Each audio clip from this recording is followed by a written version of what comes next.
گے، تمہیں آزمائیں گے۔ کن چیزوں سے آزمائیں گے؟ تمہارا امتحان ہوگا۔ 4 چیزوں کا ذکر اس آیت میں آیا ہے۔ بِشَيْءٍ مِّنَ الْخَوْفِ، تمہیں ڈر دے کر کے کسی چیز کا، خوف سے تمہیں آزمایا جائے گا۔ وَالْجُوعِ، اور بھوک کے ذریعے سے آزمایا جائے گا۔ وَنَقْصٍ مِّنَ الْأَمْوَالِ، اور مال کی کمی کے ذریعے سے تمہیں آزمایا جائے گا۔ مال گھٹ جائے گا، فاقہ ہوگا، اس طرح سے تمہیں آزمایا جائے گا۔ وَالْأَنفُسِ وَالثَّمَرَاتِ، اور کچھ جانوں کے ذریعے سے تمہاری آزمائش ہوگی۔ جانوں سے مراد کیا ہے؟ کسی عزیز کی جان چلی جائے گی تمہارے آنکھوں کے سامنے، تمہارے گھر والوں کی موت تمہارے لیے بڑی آزمائش ہے، تمہارے لیے ایک بڑا امتحان ہے۔ اور پھر آخر میں رب تبارک و تعالیٰ ارشاد فرماتا ہے وَبَشِّرِ الصَّابِرِينَ الَّذِينَ إِذَا أَصَابَتْهُمْ مُصِيبَةٌ قَالُوا إِنَّا لِلَّهِ وَإِنَّا إِلَيْهِ راجعون۔ اے رسول، ان لوگوں کو بشارت دے دیں۔ کن لوگوں کو؟ ان لوگوں کو بشارت دے دیں جن کے پاس مصیبت آتی ہے تو یوں کہتے ہیں ہم اللہ ہی کے ہیں اور اللہ ہی کی طرف لوٹنے والے ہیں۔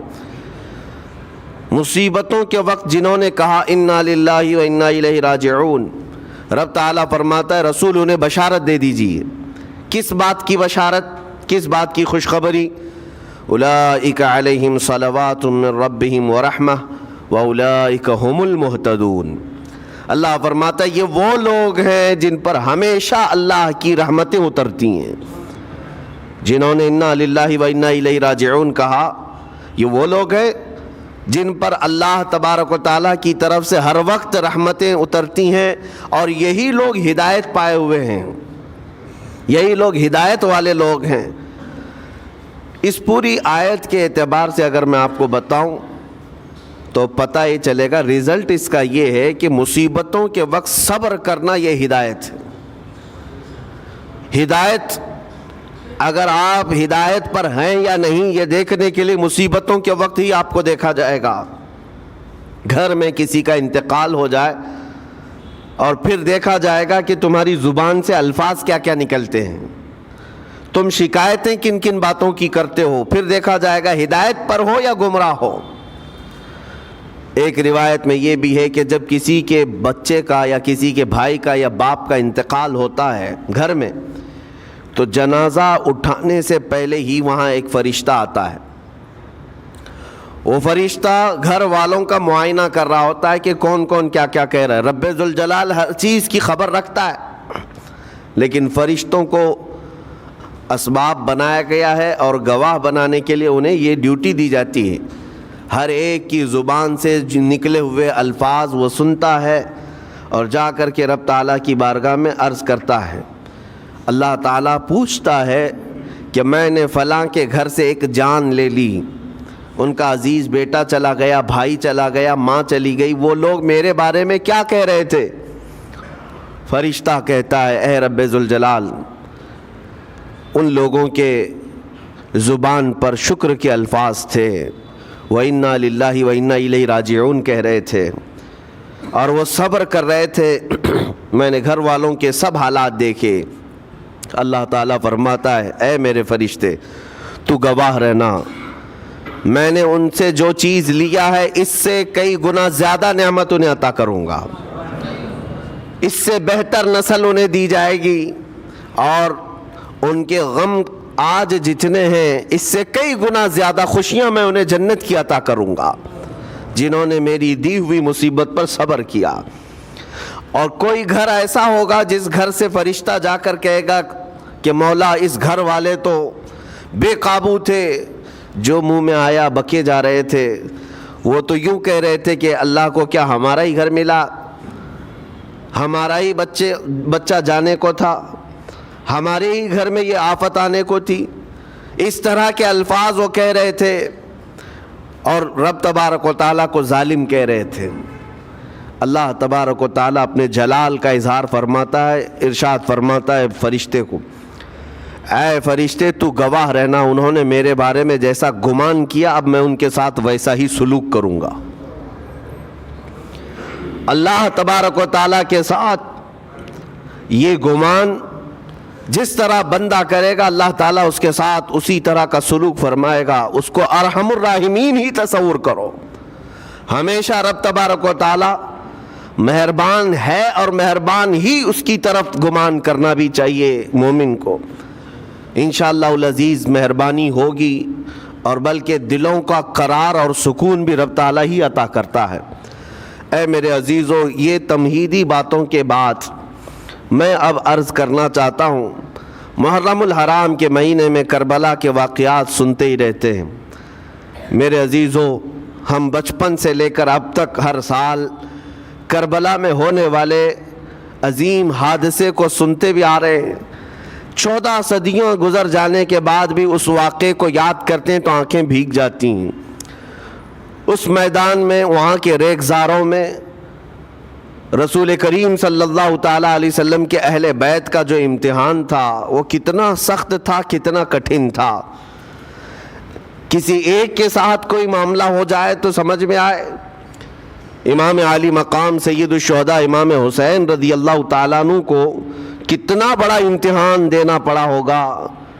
ایک نہیں، اپنے خاندان کی 29 لاشیں انہوں نے اٹھائی ایک دن کے اندر، اپنے خاندان کی۔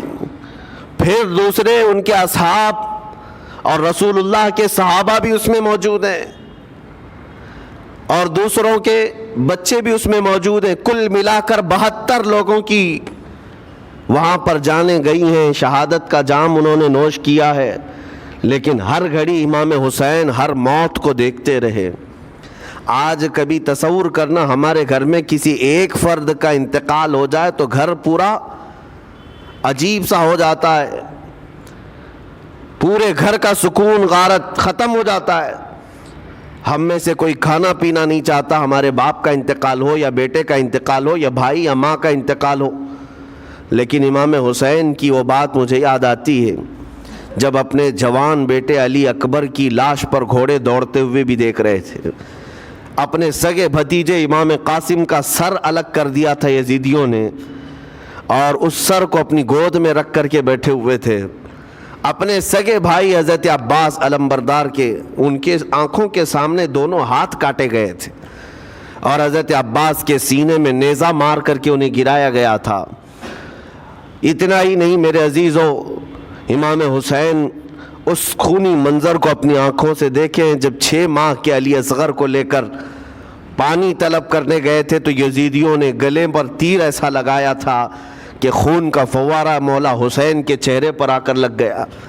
پورے کربلا کے واقعات پڑھنے کے بعد میں نے محسوس کیا، اتنے پورے واقعے گزر جانے کے بعد بھی ایک چیز کربلا میں نہیں ہوئی، باقی سب آفتیں آئی ہیں، ایک چیز نہیں ہوئی۔ وہ کیا ہے؟ امام حسین کے زبان سے کوئی شکایت نہیں ہوئی، کوئی شکوہ نہیں تھا۔ یہ نہیں تھا کہ سارے بجلیاں ہم پر گر پڑی ہیں، اس خاندان کا کون ہے؟ سوائے زین العابدین کے اس پورے خاندان میں کوئی مرد باقی نہیں رہا۔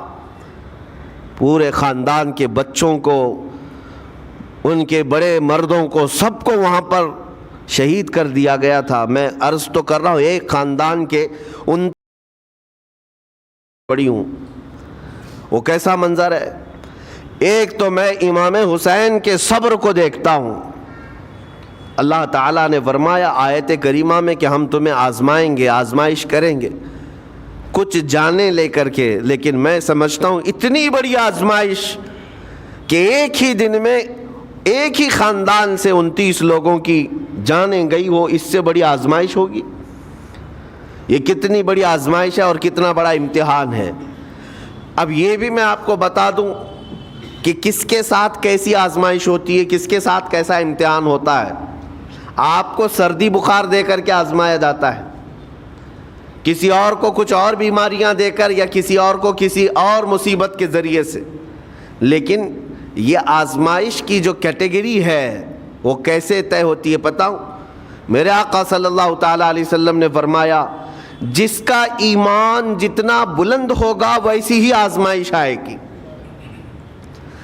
یہ کربلا کے امتحانات سے یہ بات تو ثابت ہوتی ہے کہ امام حسین کے ایمان کا درجہ کیا رہا ہوگا، ان کے ایمان کا مقام کیا رہا ہوگا۔ اس ایمان کی بلندی کے اعتبار سے ان پر آزمائش آئی۔ اسی لیے تو بزرگوں نے فرمایا کہ ہم میں سے کوئی بھی امام حسین کے صبر کو نہیں پہنچ سکتا۔ استقامت اور صبر یہ دو چیزیں ایسی ہیں اچھے اچھے لوگوں کے پیر ڈگمگا جاتے ہیں۔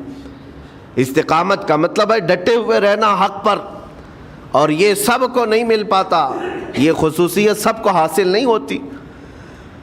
ایک امام حسین کی وہاں پر ہم نے استقامت دیکھی اور ان کا صبر دیکھا۔ دوسرے سب سے بڑا صبر جو ہم نے دیکھا ہے وہ سیدہ زینب رضی اللہ تعالیٰ عنہا کا۔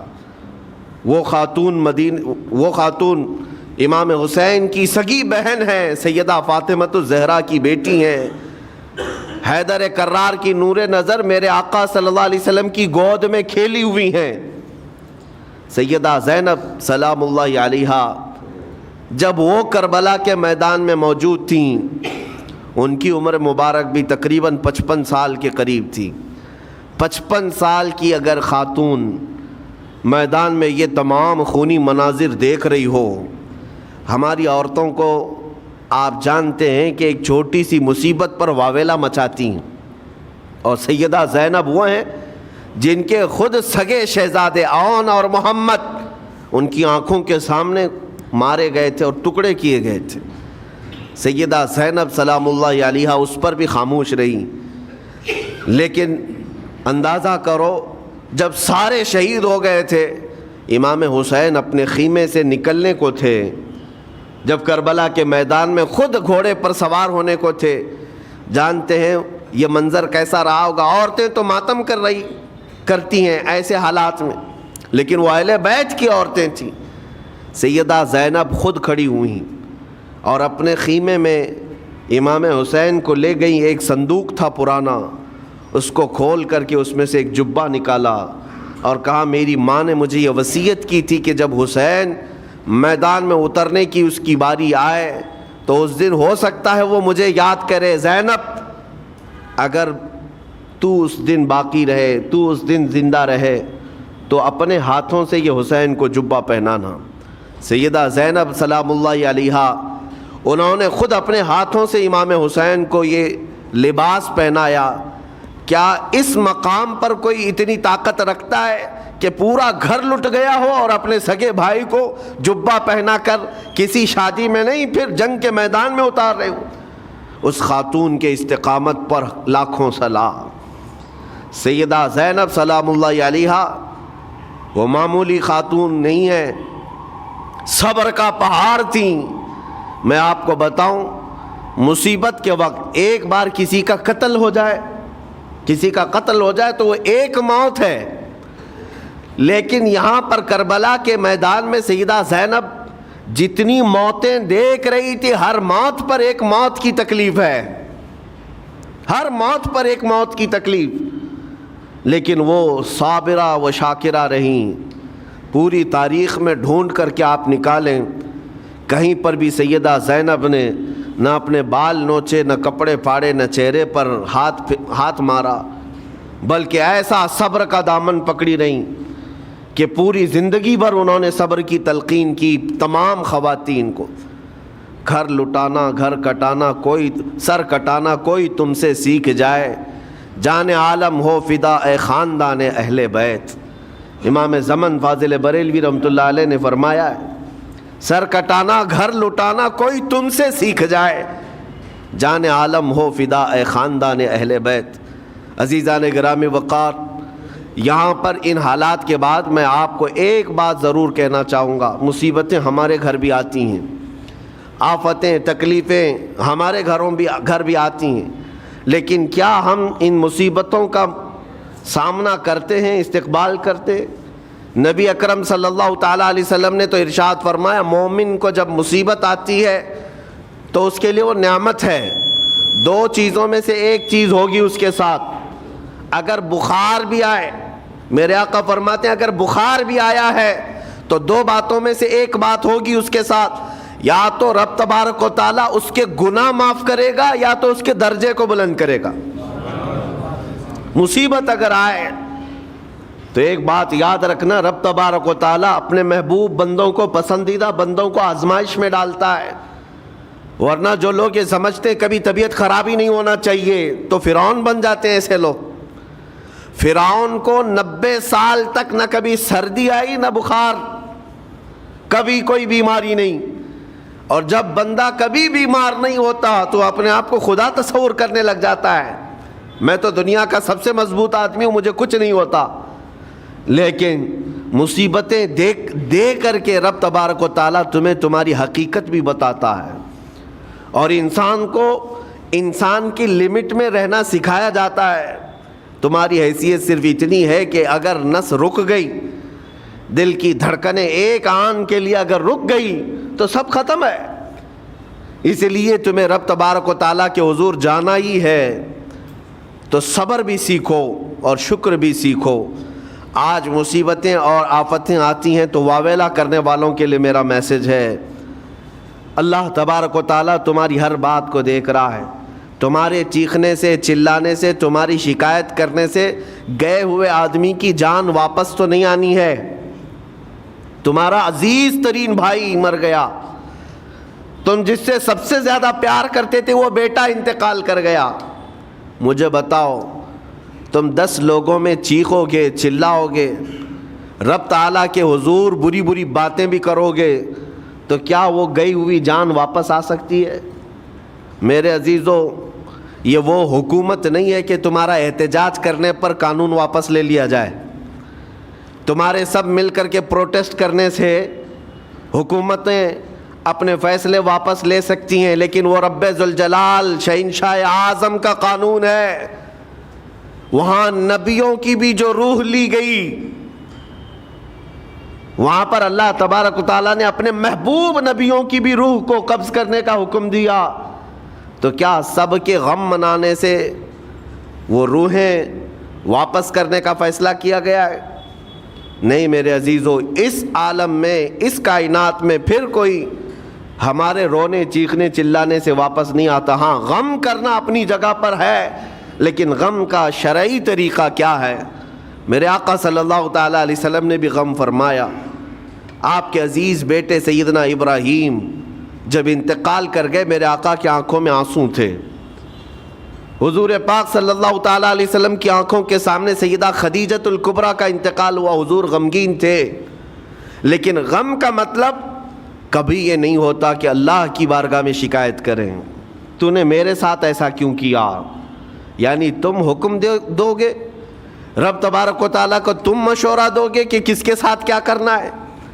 اس لیے ان مواقع پر ہم سب کی آزمائش ہے، ہمارا امتحان ہے۔ ایسے معاملات جب بھی آتے ہیں، دیکھیں میں آپ کو ایک اور باریک بات بتا دیتا ہوں۔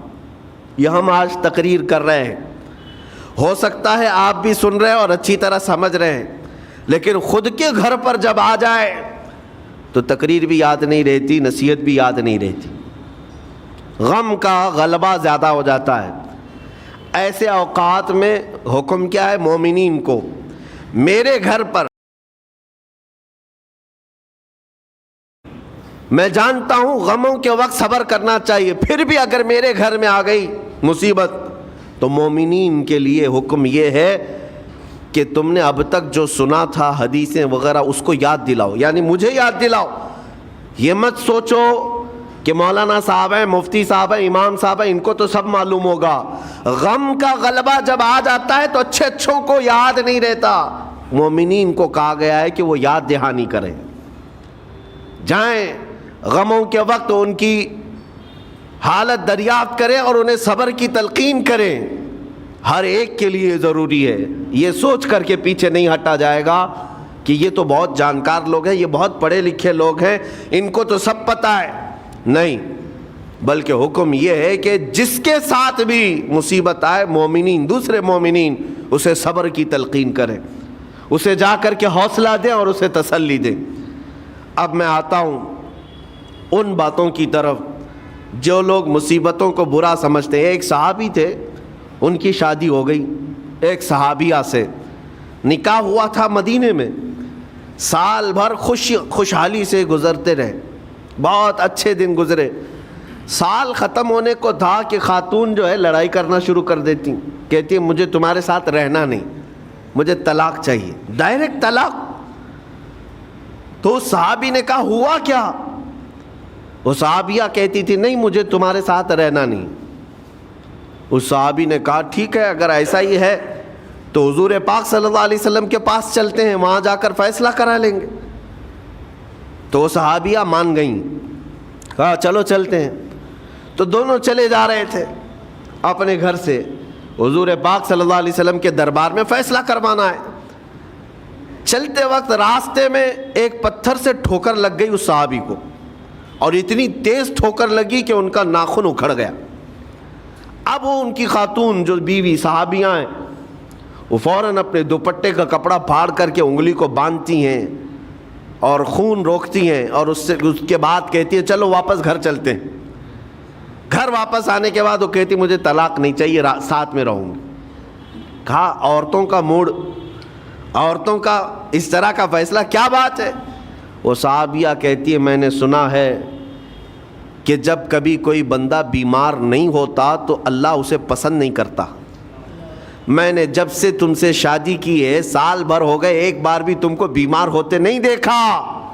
مجھے ایسا لگنے لگا کہ کہیں تم اللہ کے ناپسندیدہ بندے تو نہیں ہو، اس لیے میں تمہارے ساتھ نہیں رہنا چاہتی تھی۔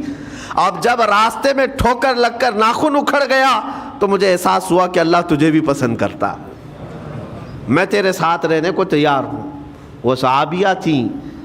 میرے عزیزو، اس کا مطلب یہ نہیں کہ ہم آپس میں ایک دوسرے کے بیمار ہونے کی انتظار میں رہیں۔ شوہر یہ سوچے کہ میری بیوی بیمار کیوں نہیں ہوتی، اور بیوی یہ سوچتی رہے کہ میرا شوہر بیمار کب ہوگا۔ وہ توکل کا اعلیٰ درجہ ہے۔ انتظار اور تمنا مت کرو بیمار ہونے کا، بلکہ بیماری آ جائے تو اللہ کا شکر ادا کرو، آ جائے تو صبر کرو۔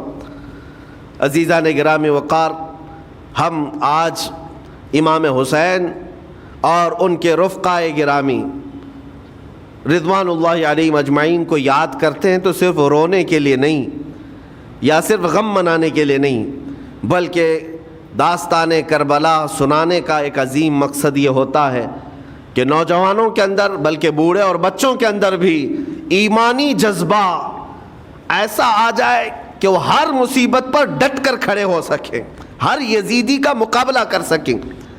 ایک تو اس کا میسج یہ ہے، اور دوسرا میسج یہ ہے کہ چاہے جیسی بھی مصیبتیں آئیں ایمان کے ساتھ رہنا ہے، صبر اور شکر کو ہرگز نہیں چھوڑنا ہے۔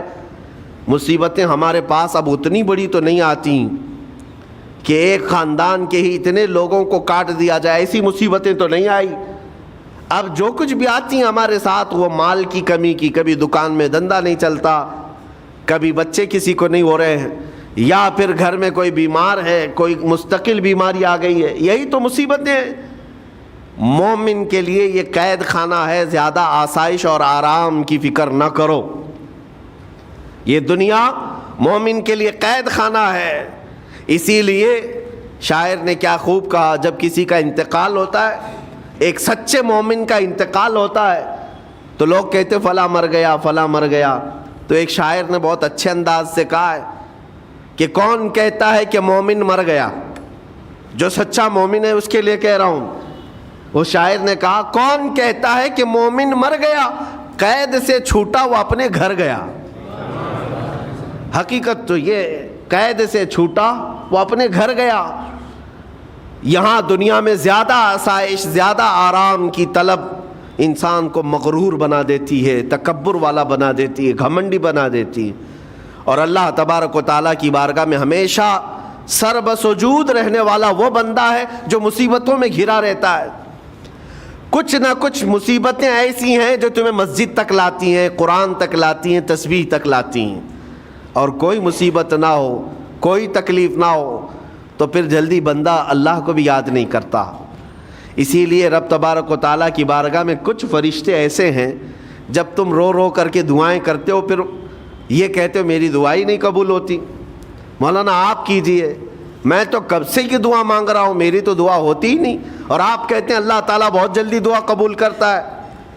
یہ نا امیدی تمہاری اللہ تعالیٰ کی ذات سے ہرگز جائز نہیں۔ لیکن میں وجہ بھی بتا دیتا ہوں، کچھ فرشتے ایسے ہیں جو تمہاری دعائیں سن سن کر کے اللہ سے کہتے مولا یہ بندہ کتنا مانگ رہا ہے، تو قبول کیوں نہیں کرتا؟ رب تبارک و تعالیٰ یہ جو مانگ رہا ہے اسے دے کیوں نہیں دیتا؟ رب تعالیٰ فرماتا ہے فرشتوں میں بھی سن رہا ہوں اس کے مانگنے کو، اس کی دعاؤں کو، اگر میں ابھی اس کو دے دوں تو وہ مانگنا بند کر دے گا، اور اس کا مانگنا مجھے اچھا لگتا ہے، جب تک وہ مانگتا رہے گا میں اسے پسند کرتا رہوں گا۔ ایک وجہ یہ بھی ہوتی ہے تم مایوس ہو کر کے چھوڑ دیتے ہو کہ اب کیا دعا کرنا، اتنے دنوں سے کر ہی رہا تھا، کچھ نہیں ہوتا۔ اگر تمہاری دعاؤں کا اثر جلدی نظر نہیں آتا تو رحمان تمہاری دعائیں سن رہا ہے اور وہ تمہاری دعائیں پسند بھی کر رہا ہے۔ میرے عزیزو، یہ تمام حالات میں آپ اللہ تبارک و تعالیٰ کی بارگاہ میں کثرت سے دعا ہی کریں اور مانگا ہی کریں جب مصیبتیں آئیں۔ آج کے حالات بھی ہماری آزمائش کے حالات ہیں۔ آج کا جو دور ہے وہ بھی ایک یزیدی دور ہے۔ یہاں پر جگہ جگہ جو مسلمانوں کے ساتھ حالات ہیں یہ ہمارے لیے آزمائش کا دور ہے، بہت بڑا امتحان چل رہا ہے۔ ان حالات میں مسلمانوں کو چاہیے وہ اپنے ایمان کے ساتھ ڈٹے رہیں، استقامت۔ مولا حسین کے سبق کو پڑھیں، اس وقت تو ان کی گردنوں پر تلواریں تھیں، ان کے بچوں کے سینے چھدے ہوئے تھے تیروں سے، لیکن وہ ڈٹے ہوئے تھے میرے مصطفیٰ کی شریعت پر۔ آج ابھی تمہارے سینوں پر بندوق کی گولیاں نہیں لگائی گئیں، ابھی تمہارے اوپر اتنی بڑی مصیبتیں نہیں آئیں، لیکن میں پھر بھی دیکھتا ہوں نوجوانوں کو کہ کوئی مصیبت نہ آنے کے باوجود بھی تم اسلام کے ساتھ کھلواڑ کر رہے ہو۔ میرے آقا کی سنتوں کو پیٹ پیچھے پھینک کر کے تم تو بازاروں کی زینت بننا پسند کرتے ہو۔ اکثر لوگوں کو ہم نے دیکھا آج مجرے کرنے والوں کی کثرت یہ ہمارے نوجوان بچوں کی ہے۔ یہ اپنے جسموں کی نمائش کرنا اس کو فیشن سمجھتے نہیں۔ میرے عزیزو، امت مصطفیٰ اور وہ بھی امام حسن اور امام حسین کے غلام اس مردار دنیا پر کبھی بھی اپنی حکومت نہیں چاہتے، اس مردار دنیا کے وہ کبھی خواہش مند نہیں ہوتے۔ لیکن جن نوجوانوں کو آج ہم ان خواہشات کی پیروی کرتے ہوئے دیکھ رہے، افسوس ہوتا ہے، افسوس ہوتا ہے۔ آج کے حالات میں تم بھی سنبھل جاؤ، کیونکہ ایک بہت بڑی جنریشن تمہارے پیچھے ہے اور وہ تمہیں دیکھ کر کے نقل کرے گی۔ اگر آج تمہارا راستہ بگڑ گیا تو یہ جو چھوٹے بچے ہیں وہ بگڑے ہوئے راستے کو ہی اسلام سمجھنے لگ جائیں گے، وہ اسی بگڑے ہوئے راستے کو ہی صحیح راستہ سمجھ بیٹھیں گے۔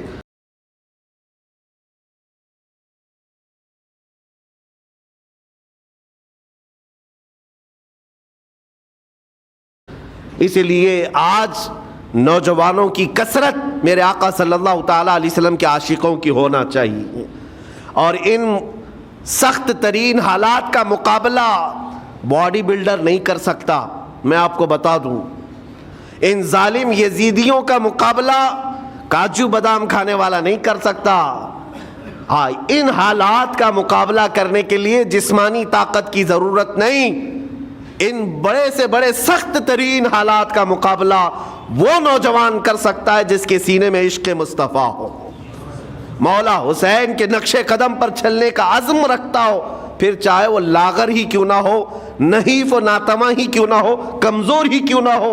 لیکن ہم نے دیکھا ہے تاریخ میں کمزور بھی ہے، اگر جسمانی اعتبار سے عشق رسول کی دولت سینے پر رکھتا ہے تو دنیا میں وہ کھلبلی مچا دیتا ہے، اور کفار و مشرکین کے خیموں میں اس کی ہیبت طاری رہتی۔ ہم نے اور تاریخ پڑھی ہے۔ آخری بات عرض کرتا ہوں، امام اہل سنت فاضل بریلوی امام احمد رضا خان نور اللہ مرقدہ، اعلیٰ حضرت کو کون نہیں جانتا آج کے زمانے میں؟ ذرا ان کی سیرت اٹھا کر کے پڑھنا اور پھر یہ بھی دیکھنا کہ جسمانی طاقت ان کی کیسی تھی، جسمانی ساخت کیا وہ چلتے تو لہیم شہیم تھے، اونچے چوڑے اور سینہ بھرا ہوا کہ لوگ صرف جسم کو دیکھ کر کے ڈر جائیں؟ نہیں، اعلیٰ حضرت فاضل بریلوی رضی اللہ تعالیٰ عنہ اس طرح جسمانی بہت اونچی چوڑی صلاحیت کے نہیں تھے، بلکہ بہت ہی ہلکا جسم رکھتے تھے، ہلکا جسم، دبلے پتلے تھے، لیکن جب اپنے حجرے میں بیٹھ کر کے قلم چلاتے تھے تو دنیا کے کونے کونوں میں ان کی گونج ہوتی تھی، اور بڑے بڑے قلعوں میں جو ہے زلزلہ آ جاتا تھا۔ اور سرکار غوث پاک رضی اللہ تعالیٰ عنہ کو کون نہیں جانتا؟ غوث پاک کا حال تو یہ تھا، جسمانی اعتبار سے آپ کی گردن کی ہڈیاں بھی دکھتی تھیں، اتنے دبلے تھے، اور کثرت عبادت کی وجہ سے، کثرت مجاہدات کی وجہ سے آپ کا جسم بہت ہی کمزور تھا۔ بلکہ ایک وقت کا واقعہ بھی ہے کہ آپ چلتے چلتے غش کھا کر گر گئے، چکر آ کر گر گئے۔ جسمانی اعتبار سے اکثر تو آپ پتے کھا کر کے رہے، کھانا بھی نہیں کھایا 40 سال تک، تو جسمانی اعتبار سے کمزور ہونا کوئی معنی نہیں رکھتا۔ لیکن دنیا یہ بھی جانتی ہے، گردن کی ہڈیاں ہی کیوں نہ دکھتی ہوں، ہاتھ و پیر کی ہڈیاں ہی کیوں نہ دکھتی ہوں غوث پاک کی، لیکن روحانی طاقت کا حال یہ ہے کہ کسی قبر کو ٹھوکر لگا دے تو مردہ زندہ ہو جائے۔ اس طاقت کو میں آج آپ کے سامنے کہنے کی بات کر رہا ہوں۔ عشق مصطفیٰ سینے میں ہو اور سچی عقیدت و محبت حسنین کریمین سے رکھتا ہو، اور پھر اپنے طریقے بدل لے تو بڑے جسم اور ڈیل ڈول بنانے کی ضرورت بھی نہیں آئے گی۔ مولا کریم تمہارا رعب خود ہی دشمنوں کے دلوں پر ڈالتا ہے۔ اللہ تبارک و تعالی ہم سب کو آئی ہوئی مصیبتوں کا ڈٹ کر مقابلہ کرنے کی توفیق عطا فرمائے، ہم سب کو استقامت عطا فرمائے اور صبر عطا فرمائے اور شکر عطا فرمائے، اور قیامت کے دن مولا تعالی ہم سب کو امام حسین کے ساتھ حشر عطا فرمائے۔ میرے آقا صلی اللہ تعالیٰ علیہ وسلم کے جھنڈے تلے ہم سب کو جمع فرمائے۔ ہمارے ان نوجوان بچوں کو جو راہ راست سے ہٹے، مولا حسین اعظم